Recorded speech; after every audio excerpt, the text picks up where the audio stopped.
যে তুমি তো স্ত্রীর সঙ্গে মেলামেশা করছো রমজান মাস দিনে, তাহলে তোমার একটা গোলাম আজাদ করে দেওয়া লাগবে।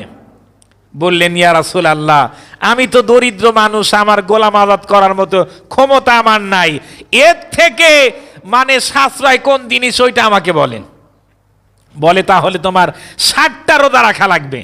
বললেন, 60টা রোজা রাখবো? আমি দুর্বল মানুষ, ঠিক মতো খাইতে পারি না, একটাই রাখতে পারি নাই, 30টার মধ্যে এই মানে কাজ করে ফেললাম, তাহলে 60টা কেমনে রাখবো? অন্যটা বলে দেন। আল্লাহ রাসূল বললেন যে তখন তুমি 60টা মিসকিন খাওয়ায় দাও।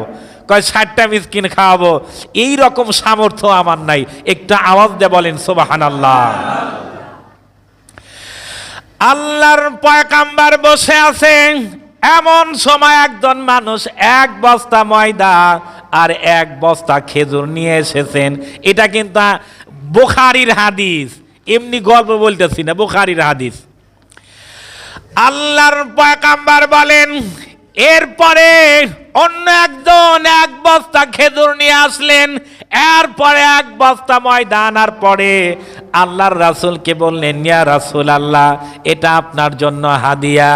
আল্লাহর রাসূল তখন তালাশ করলেন, ওই মানুষটাকে ডাকো, যেই মানুষটা দিনের বেলায় তার স্ত্রীর সঙ্গে মেলামেশা করছে, ডাকো। সাহাবী তো আর 1-2 জন না, অসংখ্য সাহাবী রাসূলের কাছে বসে থেকেছেন। তো একজন তাকে ডেকে আনলেন, আনার পর অত কিছু বলার পরে বললেন, দেখো, এই যে তোমাকে আমি 1 বস্তা খেজুর আর 1 বস্তা ময়দা দিচ্ছি, এটা মদিনার দরিদ্র ফ্যামিলির মধ্যে বিতরণ করে দাও। সুবহানাল্লাহ বলেন। আল্লাহর পয়গম্বরকে বলেন, ও পয়গম্বর, যাদেরকে আমি বিতরণ করে দেব এই মানুষটাকে আমার থেকে দরিদ্র হওয়া লাগবে। আল্লাহর রাসূল বলেন, হ্যাঁ, দরিদ্র হওয়া লাগবে। আল্লাহর রাসূলকে ডাক দেয়া বলেন, ইয়া রাসূলুল্লাহ, মক্কা নগরীর প্রত্যেকটা গলিতে গলিতে ঘুরেছি, আমার থেকে দরিদ্র ব্যক্তি আর একটাও নাই। এই খেজুর আর আটা আমারই দরকার। সুবহানাল্লাহ বলেন। এর আচরণ দেখে আল্লাহর রাসূল হেসে ফেলেছেন। একটু আওয়াজ দিয়ে বলেন না সুবহানাল্লাহ। আল্লাহর রাসূল হাসে কখন?